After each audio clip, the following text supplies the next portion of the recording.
Bezos Hashem Yisborach, we begin the new Masechta. Masechta is Gitin.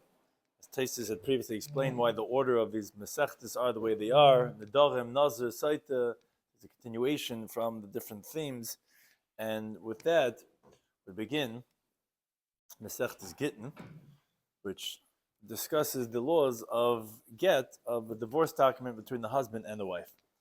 Shiur corresponds to Kazakh and Cheskah, turns into today's Daf. And wants to see a real overview of the Masechta we have on different platforms, an overview of the Masechta.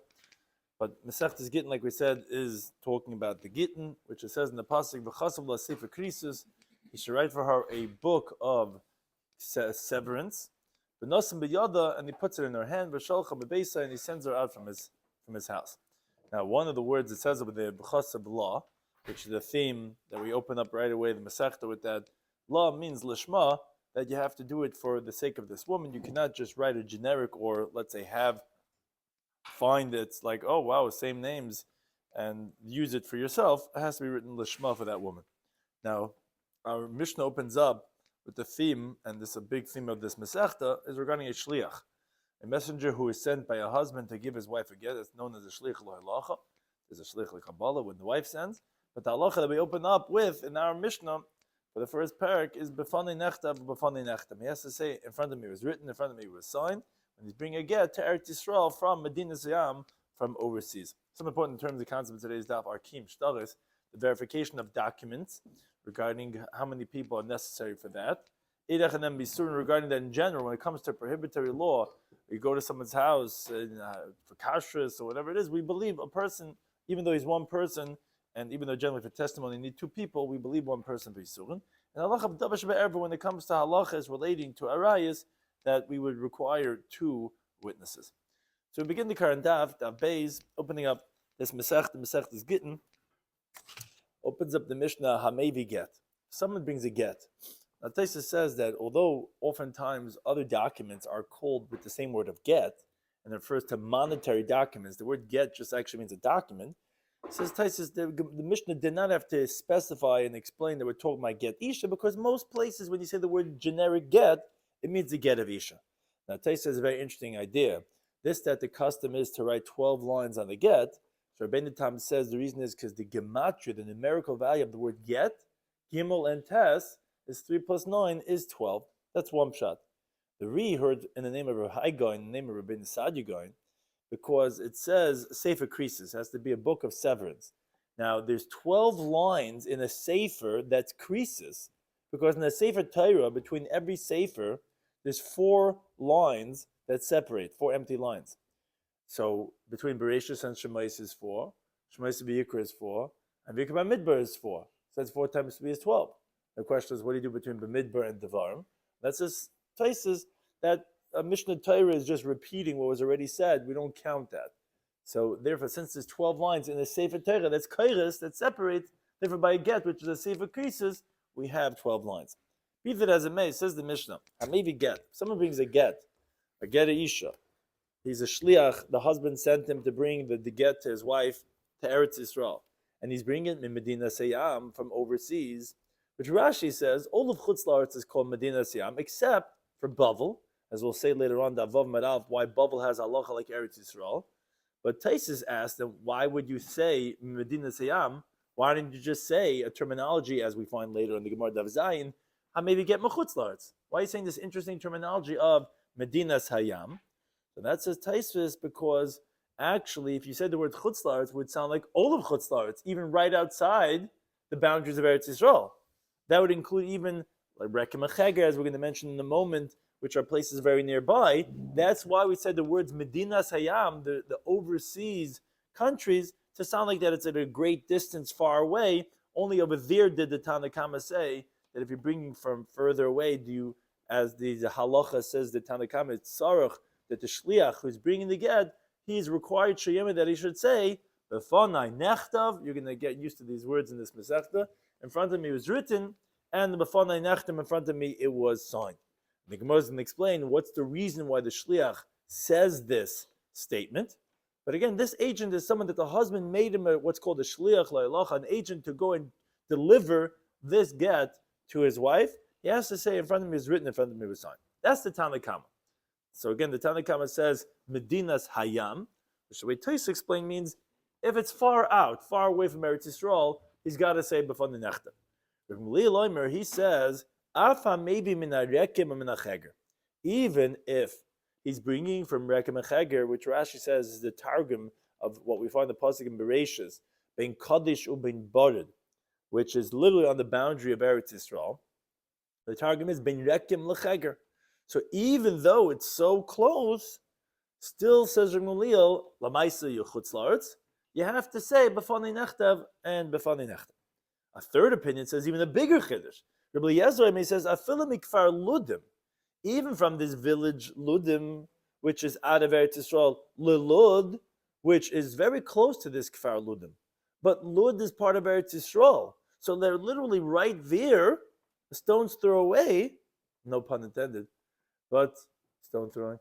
But the Gemara explains the Gemara is going to explain the machlekes of these three different opinions of Tanakama, who says Medina Zayam, Gamliel, who says even Rekav Echeged, which is right there on the boundary, and then Kfar Ludim to Lud, which Tais actually says, why are you mentioning, it's funny if you would notice this, but why are you mentioning to where you're bringing it to? No one said anything up until now, not the Tanakama, not Gamliel, where you bring it to. You're just saying from where. So why would you mention Lilud? You're saying from Kfar Ludim. See, we all know we're talking about Eretz Yisrael. So on that says Taisus is coming to tell us that even though the village was called Kfar Ludim, because of the people of Lud that were constantly there, they were so close and they were always there. Even so, that's the chiddush you would have to say before the nechtam, and that we don't consider it like Lud itself. That's one pshat. Another pshat Taisus wants to bring from Rabbeinu Meir, that he says no, Rabbi Eliezer is the one who's saying this teaching. He lived in Lud, as the Gemara says in Sanhedrin of Lamed Beis. So he's mentioning his hometown. If you bring from Lud and Lud, which the Reed doesn't like, because what I mean, that's for sure not a reason to mention. It's just like Tanakama, who we know the Tanoim were in Eretz Yisrael, and doesn't say I maybe get Meniziyam le Eretz Yisrael because we know he's in Eretz Yisrael. So here also Rabbi Eliezer is in Lud. For sure, you don't have to mention that. So therefore, he prefers the first pshat of that to tell me that the Mam is so close, and we even called that Kfar Ludim based on Lud. Even so, they were always there. That wouldn't help. Lamaisa, you're not part of Eretz Yisrael. You have to say b'fanei nechtam. Now, those are the three primary opinions. Then the Mishnah continues, v'chachamim, and the sages, they say,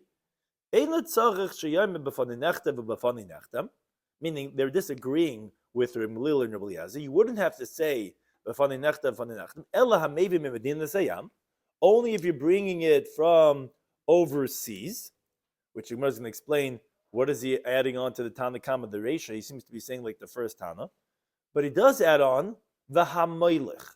If you go backwards, meaning if you take it from Eretz Yisrael to the Medina Sayam, then you would have to say also b'fanei nechtam, and b'amevi mi-medina le-medina b'medina Sayam. A lot of words Medina over there, but if you're bringing from one country to another country in the overseas cities, meaning up until now we were only speaking about the Tanoim are in Eretz Yisrael, and they're saying if a guy sent from overseas, a guy sending from Spain, and he's sending a get to his wife in Eretz Yisrael, so he has to say b'fanei nechtam. Well, what about if he's sending from Spain to Portugal, if he's sending to one country to another country, Medina Sayam? Oh, says the Chacham, even there also tzarich sheyom b'fanei nechtam. You also have to say, as a shliach, when you're bringing over the get, this get that he's bringing from the husband, he has to say in front of me, it was written in front of me, it was signed. Now, he says an interesting chiddush. He says, "Afila mahagamunya lahagamunya."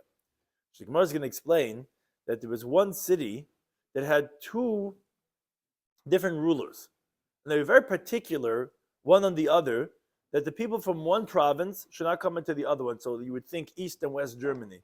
So even if it's one country, but they were very particular with the wall, the separation, they can't come from one to the other. So then there also you would have to say, and we'll see in the Gemara what's the reason of saying b'fanei nechtam, and hence how would that relate to this idea of from one side of the country to another one, if it's different rulers, that you would have to say according to Gamliel b'fanei nechtam.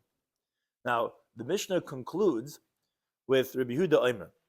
He says with the following teaching: Mei Rekem, from Rekem to the end of the world.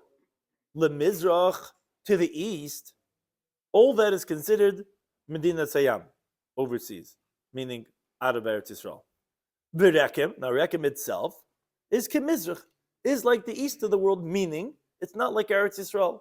Hence, what he's saying is, if you're bringing from Rekem, like we saw by Rabbi Gamliel, then you would have to say, but so to all these, he's just going through the four directions that surround Eretz Yisrael. So Rekem is to the east of Eretz Yisrael, and beyond it is also considered Chutz La'aretz. Going on to the next direction, Me'ashkelon l'darum, from Ashkelon to the south is Chutz La'aretz, but Ashkelon Kedarim, and Ashkelon is also like the south. Me'ako, from Akko l'tzafan, to the north, is all, to the end of the world is all Chutz La'aretz. Ve'aka Ketzafan, and Akka itself is like the north. So basically, he's going through the four different directions, because regarding the west of Eretz Yisrael, although he didn't mention that, because that doesn't need a boundary, as this picture illustrates, because you have what's called the Yam HaGadol, you have the Mediterranean, that is its boundary, like the pasuk says, Bamidbar b'gvul Yam, and the western boundary is V'hoylechem HaYam HaGadol, is the Yam HaGadol.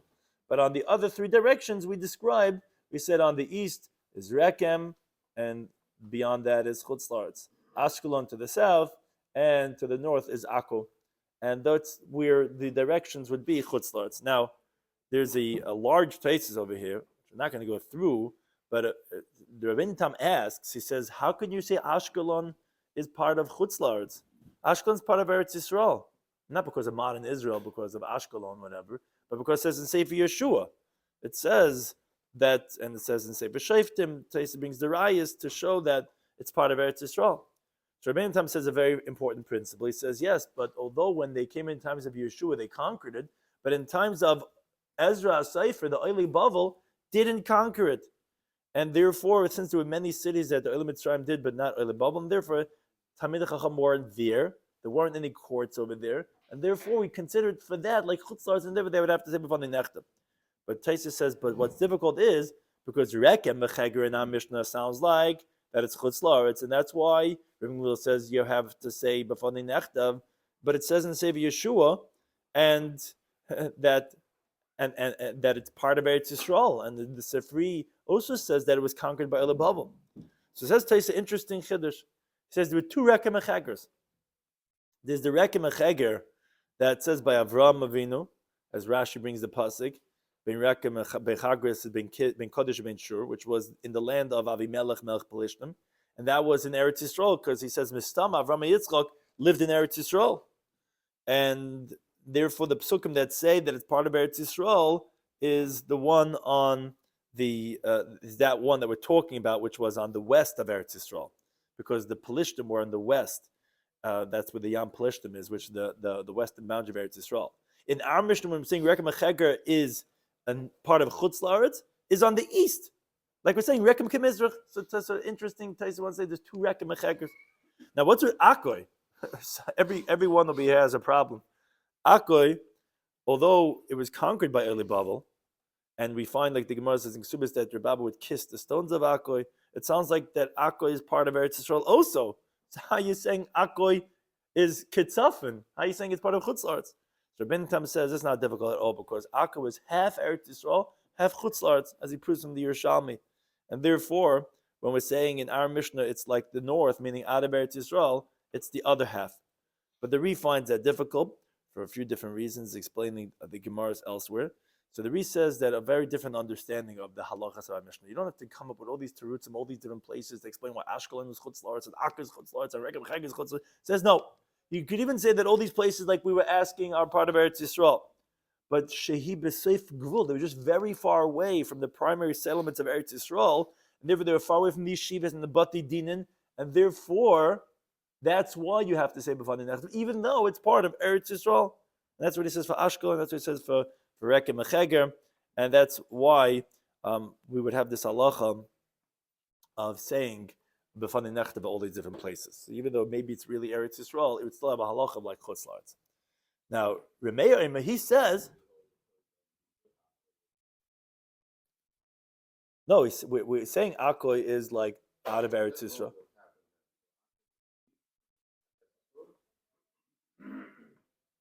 Which part? If let's say it was half and half, how are you talking about? Oh yeah, right. If it's far, since it's far away, even though it's part of Eretz Yisrael, you would have to say b'fani. That's what you'd be saying. It's part. It's like chutzlatz. You would have to say b'fani nechtav. It does. Yeah. Now, actually, the next words in the Mishnah, he says, "Aku Eretz Yisrael legitin." He does say that regarding the laws of Gitin, we would consider Aku like Eretz Yisrael. So you have to know, is that because, well, how does he describe it? But either way, whether it's Eretz Yisrael or not, whichever pshat you go with, but he holds that for that, we do treat it like Eretz Yisrael. Now, one last halacha, says the Mishnah, I maybe get Eretz Yisrael. If someone brings a get in Eretz Yisrael, he does not have to say in front of me is written, in front of me is signed. Now, if there are contesting, if the husband contests and he says, hey, it's a forgery, I never wrote this get was false, then you'll verify it with the signatures, or meaning you have the witnesses themselves testify on their own signatures, or you have other witnesses who recognize their signature, and it's going to be kasha. Now, if there's no one contesting, then we presume it to be kosher. Why? For the two reasons we'll see in one moment. Why do we say b'fani nechtav in the first place? Because they don't know the halach of lishma, that's written for a name in Eretz Yisrael, they would be keen lishma, and also regarding the other reason, because we don't have witnesses to verify in Eretz Yisrael, as the Gemara is going to say on Daf Daled, there's courts throughout Eretz Yisrael, and people travel to the courts, so there's always witnesses that are going to be found to verify. So therefore, we're going to presume, as long as the husband's not being ma'ar, the woman could get married based on the get, and we're not going to claim, oh, maybe it's a forgery. And the reason for that is because, as the Gemara is going to tell us, the concept of mishum iguna akilu b'rabbanan. We don't want a woman to be forlorn. We know the aguna crisis, that there are certain situations that are horrific. So the Chachamim made these leniencies, and therefore we don't claim when she comes when they shlich them to get mizuyev, maybe it's forgery. Because in regarding to monetary law, Taisa goes to Narichis, which we're not going to go through. He says we actually do claim mizuyev, because when the husband's not there, when the so to speak, he is the defendant, and the guy's bringing the get to the woman, says we actually do claim a mizuyev. Let's say this orphans or buyers, because what Taisa's words are, you can't leave, no one's going to be able to survive, because anyone's going to produce a document, and if we don't require, we can say if there's a forgery, everyone's going to be able to forge whatever they want to do. So therefore, regarding monetary law, we do claim, but over here by Gitin, let's say in Eretz Yisrael, where you don't have to say, we're not going to claim that it's mizuyev, we're not going to claim that it's forged. So now the Gemara opens up with the classic machlokes. Right, so that's right. So I'm saying if it's because it becomes monetarily, right? A good question, right? Chayra, because if it's going to work as a get, it's going to work as that, but that.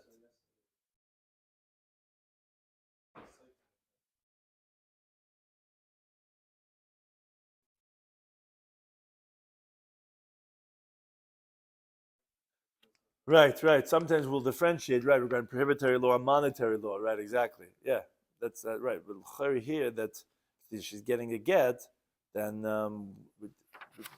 chayra. Yeah, it's a good shayla, right? Sometimes we won't say, well, say for this will work, and for that it won't work. Now, the Gemara asks the question, my time. What's the reason? What's the reason why? What's the reason why the Hamevi get Medin Sayam? Why do you have to say this phrase?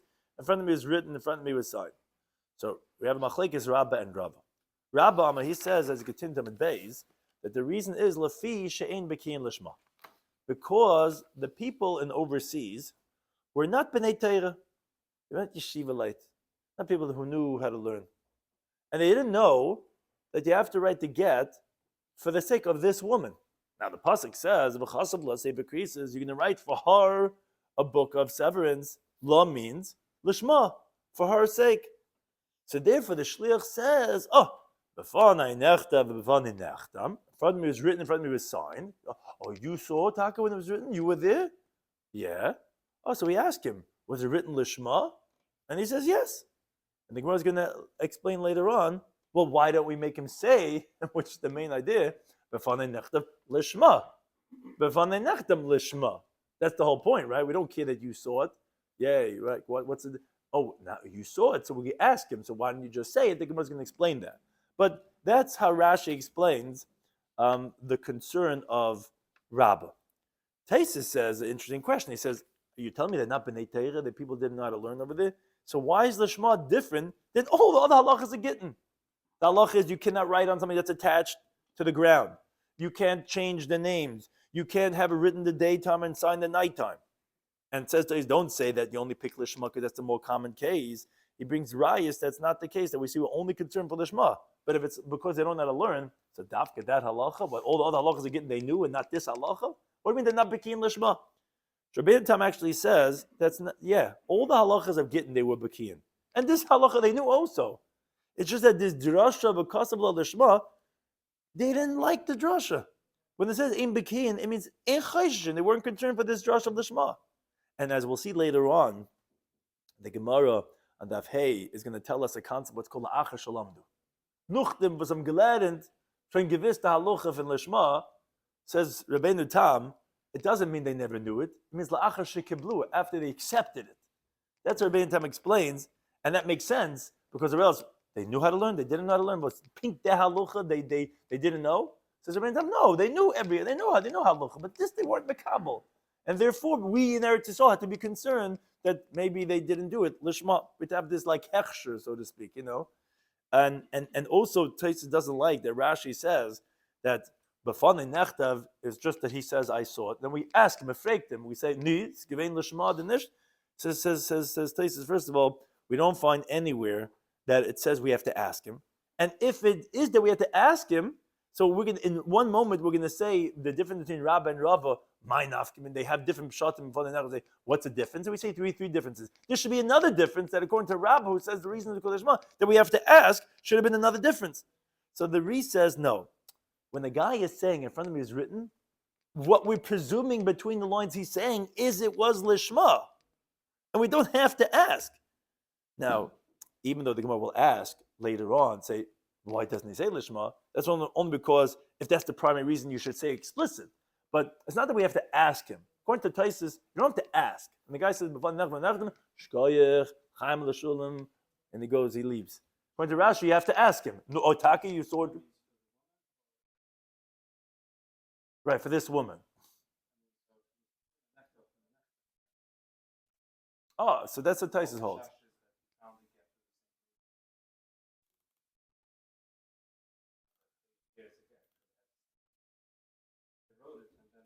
Yeah, I'm saying that's probably what Taisus holds. I'm saying according to Rashi, it's like he saw it being written, but it could have been written for. He had two wives who were called Miriam, and it's given for the Eltida for the Yingide. It's given Geshibit. It's given for Velache.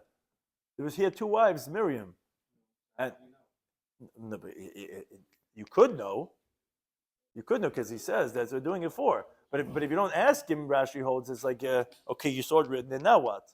It's like, was it Lishma, right? This holds no. If a guy is saying that, it might, right? So that's Machlekes Rashi and Taisus regarding you have to actually ask him. But that's all Rabbi's interpretation of because they're not Bekin Lishma again. Whether because the Rashi didn't know the halacha, according to Taisus, they didn't like the halacha. Be that it may, we in Eretz Yisrael, we were concerned that these people are not writing it Lishma. We have to say Medafim Fregin, or like the Taisus says, we have to hear from him that he saw it being written Lishma.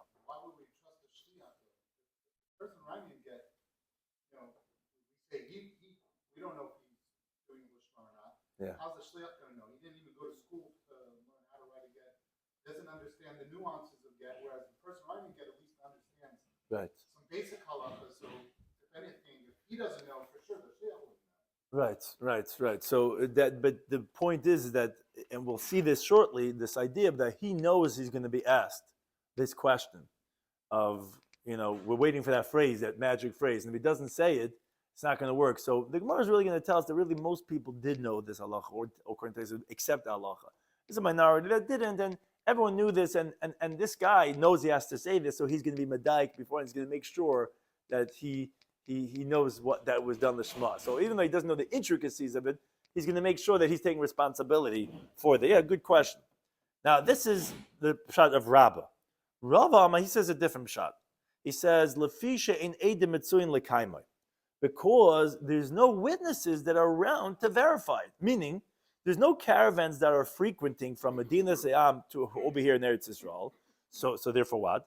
Because if the husband's going to come along and he's going to get tested and say, hey, I never wrote this get, there's not going to be any witnesses to recognize the signatures of the witnesses. So what are we going to do then? This woman's going to be up the creek. So therefore, we believe the shliach to say, okay, look, you tell us that it was him, and okay, we'll go with that. And the Gemara is going to ask later on, both according to Rabbah and according to Rava, well, you should require two shlichim. If you're going to believe him because of Eidos, well, we don't believe one Eid, you should require two Eidos. That's going to be the Gemara's question, but that's the pshat of Rava. Rava says you need a shliach to say, like a verification, because what's going to happen later on, the husband's going to come and says, this was never me, whatever, and what are you going to do then?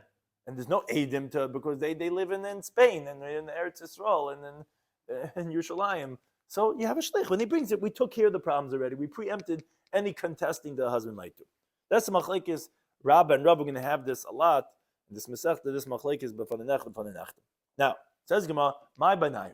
What is the difference between these two pshatim? Who cares? Is it because of lishma, because of eidim tzumekaymer? Either way, you have to say b'fanei nechta. Is there any halachic ramifications of this machlekes? So Gemara says yes. There's three differences that we have between the pshatim of Rabba and Rava, what the rationale is. Nafkamina number one is the shiur beitre. If two people bring the get, as Rashi explains, both of them were made the shluchim to divorce her, and the get is coming from both of them. According to Rabba, you would still have to say b'fanei nechtev, because you could come with 1,000 people. We want to know, was it written lishma? You guys a bunch of amaratzim. Was it written lishma or nish? Doesn't help me that it's two people. But according to Rava, you wouldn't have to say b'fanei nechtav because these are two people. If the husband's going to contest, well, they're around to verify it. Which Trace asked the obvious question on Rashi. He says that, what do you mean? You think we're going to lock them up with balls and chains? And in case the husband comes 5 years from now, that these guys who brought it are going to be around? How does it help? The two people brought it, and you don't require them to say anything. B'fanei nechtav. They didn't say anything. I'm saying if they say b'fanei nechtav gezug, so then we don't require. What, for 5 years? We know that they're not leaving. We know that they're.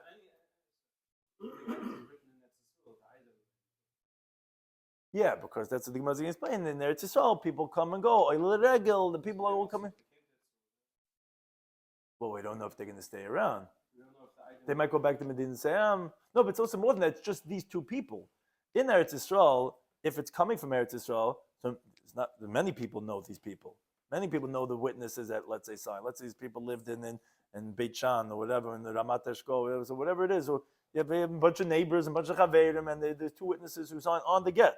So we can have many people come and verify. But this is coming from Espanol. This is coming from who knows where. We don't know anybody.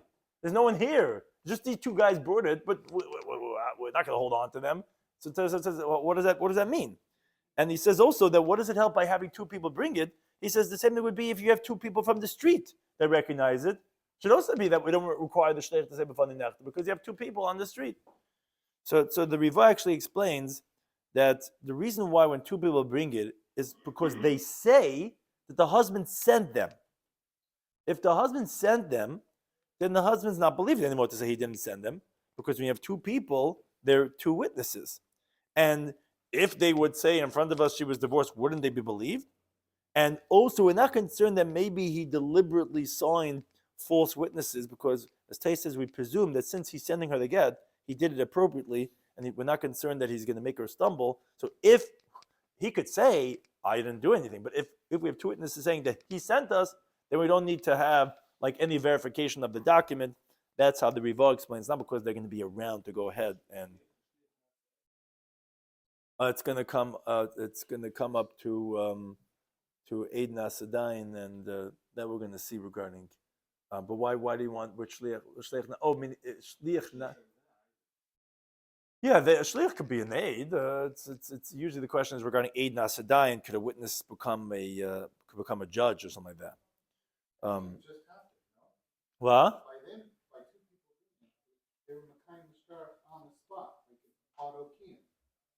that's the question. The question is if they would say. Or something that was already confirmed, sealed, and delivered. Right, but I'm saying, but the way the Gemara makes it sound like is that when you have two people bring it, that they don't have to say b'fani nechtav. B'fani nechtav would be their verification with two witnesses, but you're saying according to Rabbi they wouldn't have to say anything. Or why wouldn't they have to say anything? Like, so Rashi says, because they'll be around in case they, they'll verify it then. But Tais says, well, do we know that they were going to hold on to them?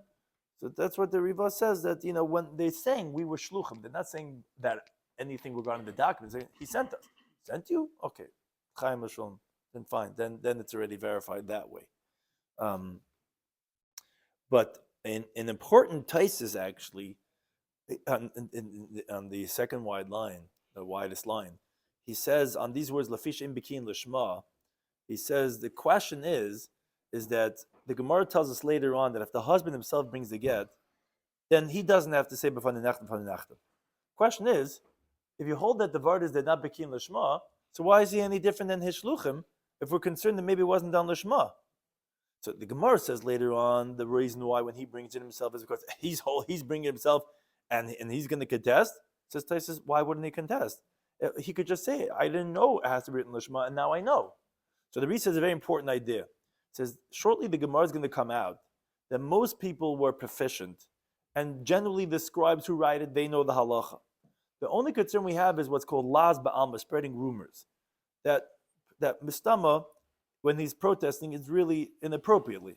But here, if the husband himself is bringing it, there's no concern for the rumors because there's nothing to be ma'ar, because, as we said, he's bringing it himself, then therefore, the whole vard is the las. It's not really that we're really concerned. It's that the husband himself might spread rumors about that, and if he's bringing it, he's not going to go ahead and spread rumors because ebrengt is zechalayin. You know what I'm saying? It's not like we're really concerned, even says Taisim, for the chashash of lishma. We knew most with the lishma. Is we're concerned the husband might say it was shalai lishma. And if he's bringing it himself, we're not concerned that he's going to be moitzi las. Now, that's one difference between the Rabba and Rava, is if two people bring it, again, according to Rabba, you would have to say b'fan nechtav, according to Rabba, you would not have to say. Or Yinami, a second difference between them is ba'isa Medina. If it's in that country itself, meaning, for example, let's say in Eretz Yisrael, like you have Yehuda and the Galil, which you have different areas in the same country. Medina Eretz Yisrael is the second difference between them. So let's say you have in Eretz Yisrael, you have Judea and the Galilee, which, as Rashi explains, the Gemara assumes right now that there's not usually caravans; they're very far away. So according to Rabbah, that's not concerned for any contesting to say that it's a forgery. So you wouldn't have to say b'fani nechtav because in Eretz Yisrael, everyone knows the halacha that it's written lishma. But according to Rabbah, you would have to say because there's no caravans. You have up north, people live all the way up north, and you have people living down south, and they're far away. So according to Rabbah, you would have to say b'fani nechtav because no witnesses that are around. No one knows who lives up there in the Galilee on these mountaintops and with the grapevines they have over there, and the people don't know people down in the south where when they're in their cities. But according to Rabbah, you wouldn't have to say because they know lishma because they're all in Eretz Yisrael. Or Yinami, a third difference between them would be is ba'isa Medina in that same country, meaning, for example, let's say from city to city in one country, which Rashi says the word Medina is rontri de blaz, but that if you have in the same country, be Medina Siam, let's say the same state, but like city to city, overseas. According to Rabbah, you would have to say, because they're not Bekin Lishma, they could be next door neighbors. You would have to say because they don't know Lishma. According to Rabbah, you would not have to say because the whole reason is because there's no Eidim between the Kaimai. And because the halacha of Mishnah is concerned for someone contesting it's a forgery. Here, okay, we have people that are, it's very close by, so therefore you would not have to say b'fani nechtav. That's the three differences between Rabbah and Rava. But then the Gemara asks, and it's going to ask the same questions on Rava in the next daf. It says, Ula Rabbah, according to Rabbah, Dama that he says, Lafisha bikin lishma. He says the reason why you have to say b'fani nechtav, b'fani nechtav, is because, hey, we don't know if it's written lishma. Menachem Fregen, like, let me hear it. You saw it being written? Was it written lishma?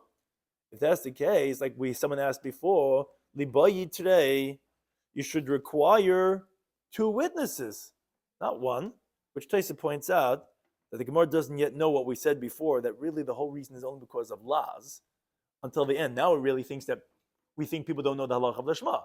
So you're making a get, you need to have two witnesses to verify that it was written lishma. Just like we have regarding any testimony in the Torah, you need to have two edim.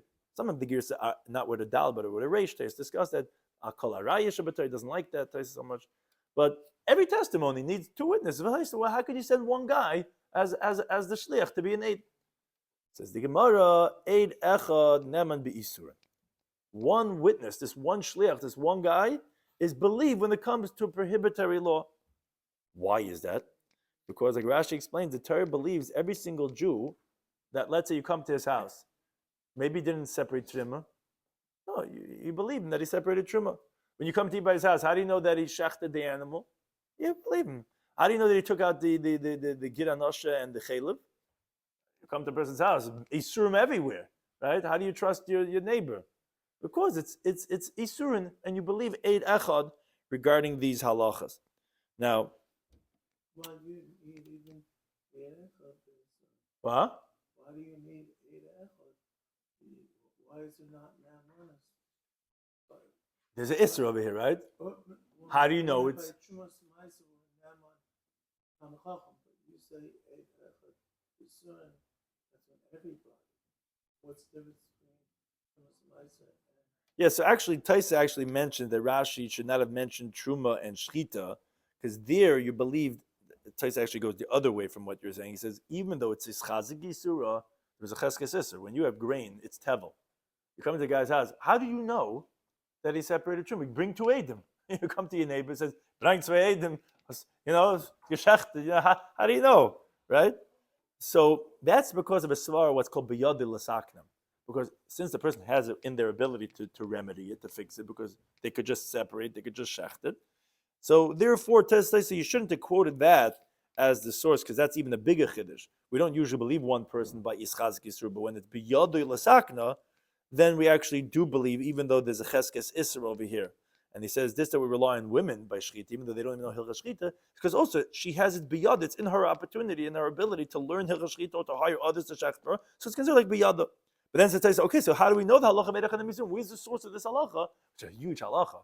Most of our lives that we deal with other people, eidach and we're using it all the time. How do we believe a one person regarding isurim? Says Taisis, the source of this halacha is from the halachas of nida. The Gemara Ksubis tells us that the Safra law, that it says she should count for herself shiva nikiyim. Law means la'atzma, by herself. And then she comes to the husband, besides, you're nida. How do I know? Bring tzvay edim that you tar. Oh, we believe herself. That's the source of the halacha of eidach and bisurin. But then says Taisa, a good question. He says, wait a second. Then it should be even by ischazik isura. Even when there's a cheskes issa, when there's a presumed something forbidden, you should say we believe one person because that's by nida. Nida, she was a nida. She's a erva to her husband. She should believe eidach even over there. So I said, no, a woman's not b'chazaka that she's going to see blood for the rest of her life and bleed to death, right? When 7 days pass, she's tar memela, and there's no cheskes issa because she also has biyada litful. So there's a svara biyada, and there's no cheskes issa over there.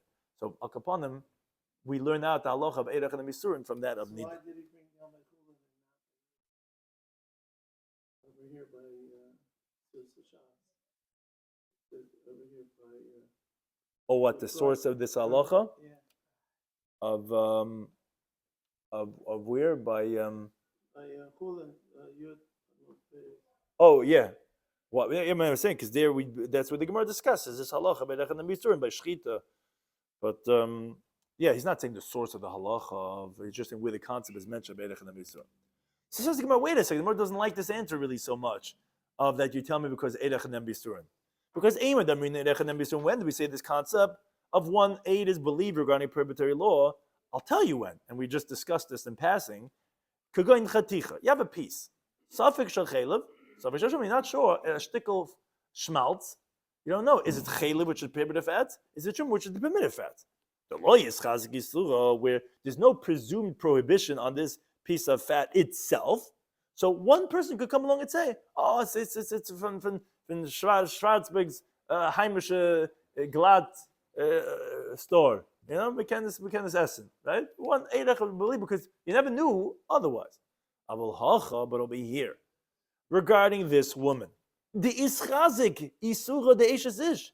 She has what's called a cheskas isur. She is presumed to be forbidden as a married woman, right? Up until this point, until the get separates her from her husband, she has a cheskas, she has a pre-existing condition of being a married woman, which, as Rashi points out, you cannot learn out from tevel and from shchita, which Taisus addressed also because they're also cheskesis, and we believe a person, tevel is also, we know it's presumed to be usher until you separated trumas and maises, and shchita also, animals, avrim and achai, you can't eat it until you know it was a cheskesis until you shecht it. So why can't you learn from over there edech and then bisurin? Says Rashi, no, because there it's biyadli lesaknin.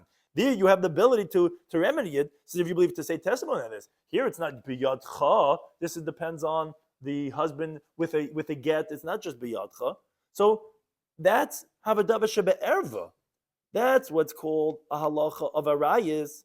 The indava shebe'erva. Now you can't have something regarding a rayis that would be appropriate to permit it. Pachas mishnayim, less than two people. Why? Says Rashi, because you learn out davar from mammon. There's a gzera shava. Over here in Devar Mechavdal it says ki matza be'erva davar. If you can find in the woman an erva of something. And it says over there, Apishnaim Edin Yakum Double, like the Gemara says in the beginning of the Sect of Gimel Beis. Just like over there, for testimony, you need to have two witnesses. So to arise, you need to have two witnesses. So the question is, how are you telling me that you're going to have one shliach verifying the lishma of this get? Because Eidech and then Bisurin, that's only when there's no cheskes isser.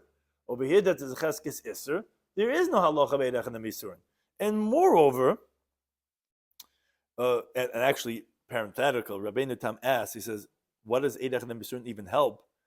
But that the primary get will disprove this logic because we know you have to sign two witnesses on the get itself. So he says, no, edech and misurin is if you have the ikr get was already made, and all you needed to is to be megala milsa to know if it's written lishma.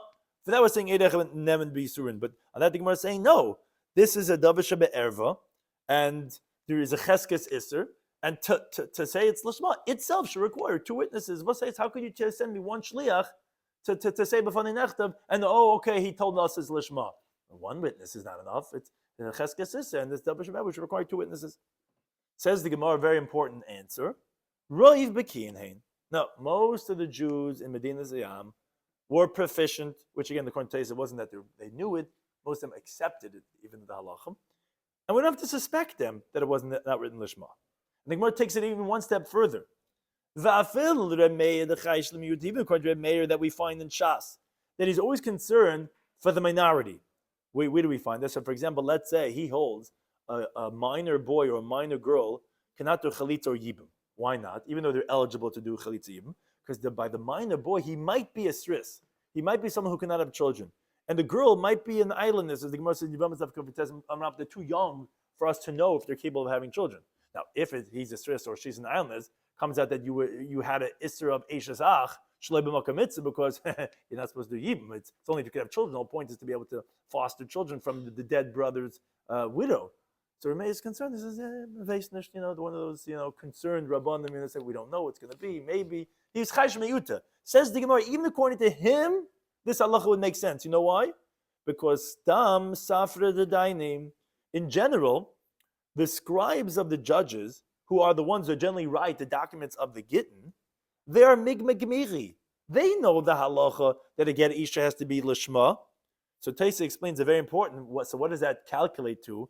That makes it into mi'uta de mi'uta, meaning you have the minority of people that don't know or don't accept the halacha of lishma, and then moreover, even those people, who do they hire to write it?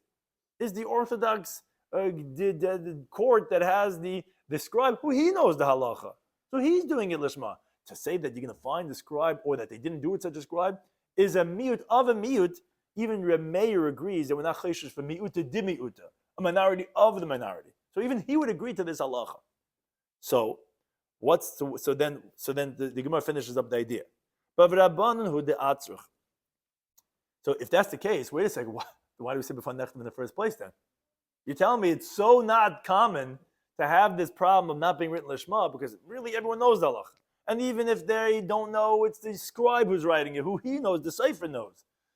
But says the Gemara, Rabban required us because they were concerned. What were they concerned about? So Rashi says the concern is because what happens is a guy might find a written document, and he finds, look at this, what my mazel is, has my name, has my wife's name, and that guy just decided he's not going to divorce his wife. He says, you know what? It must be a sign. Let me use this easy. I don't have to wait for anything, and he might decide to use that. That's how Rashi explains. Tais doesn't like that at all because he says if it was true that there was a guy with the same name and the same wife's name as his, you can't even write such a get, according to Rameir, who the Gemara at one point assumes that our Mishnah might be like Rameir, because he holds that we don't know, it's not Mochiach Mitoicha who it's for then, because it might be that other guy's. So the Re says differently, and it's based on Tais Shita, that this that the Rabbanan required over here b'fanei nechta is only that the husband should not come along and contest and say that the Sefer was only doing it to just learn how to write. He was just practicing with generic names, and he wasn't baking Allah of Lashma. So it's all about his claim. But it wasn't that because there's someone else in town. No one else in town had the same name. So what are we concerned for? We're concerned that the husband might come along and say that, oh, he was just writing names and he was practicing. And that's what we're concerned for. So Rabbanan were concerned. So if they were concerned, so then why don't we require two people? Again, what's this middle way of one? Says Gemara, over here, when you bring from Medina Yam to Eretz Yisrael to Gitin Daf of Gimel and Aleph, Mishum Iguna Akila Rabbanan, because of a woman being forlorn and not being able to remarry, the Rabbanan were lenient and they believe the shliach to verify that our concern that maybe it was not written lishma, or like Tais says that maybe the husband's going to claim it was written lishma, but be that as it may, although we should maybe rabbinically require two witnesses, we wanted to be lenient, so we said, no, you know what, only one. Says the Gemara, Hai kulahu? This is a leniency? Chumrahu, it's a stringency. You're making it more difficult. What do you mean? Why am I making it more difficult? That's a chacham, he's rois and eilid. Because the imatzachas latre, if you require that the husband has to send two people to say it was written lishma, that's it. End of story. The husband can't come along anymore and contest it because you have two witnesses already verified it. But now that you let them do it with one, the husband's going to come and contest, and it's going to be one against one. Upasale, and he's going to invalidate it. Which Taisus has two different opinions. Does it really mean he's going to invalidate it, or does it really mean that it's not going to invalidate it because we do believe the shliach, but just people are going to believe the rumors? So even though the get is kosher, it's still going to cause problems. Whatever, as it may, you're making problems by believing one person. So it's a kula, but it's making it into chumrah. Says the Gemara, no, it's actually only a leniency. Because even though since the master says, as we'll bring later on, Daf Yomi base, in front of how many people does the shliach have to bring it law to this woman, to this guy's wife, and that he says in front of them before they nechtav? So we have a machlekes. Rabbi Yechon and Rabbi Chanina. Chadam one says b'fnei beis, one says for the two people. Chadam b'fnei gimel, one says for the three people. But be that as it may, we'll explain that machlekes enough. Hey, but since he knows he has to present this in front of two or three judges, meikara meidig dayig. So from the beginning, the shliach will be precise when he receives it from the husband. He'll make sure, because when you have to present something, you're being tested on this. You want to make sure that you're saying the right things. And he's not going to come to put himself in a predicament like this. So like Rashi explains, first of all, point number one, he's going to know that the husband willingly is divorcing his wife, and therefore the husband's not going to come and contest because he saw this guy meant it. And number two, even if the husband will contest, we don't believe him because most definitely the shliach was very careful with what he had done because he knows he has to present it in front of two or three judges, and therefore we are going to believe the shliach, and therefore it's not going to be a chumrah, it's only going to be a kula because the husband will not be believed after the shliach said, "B'fanei nechta, b'fanei nechta." Thank you to any time for hosting us.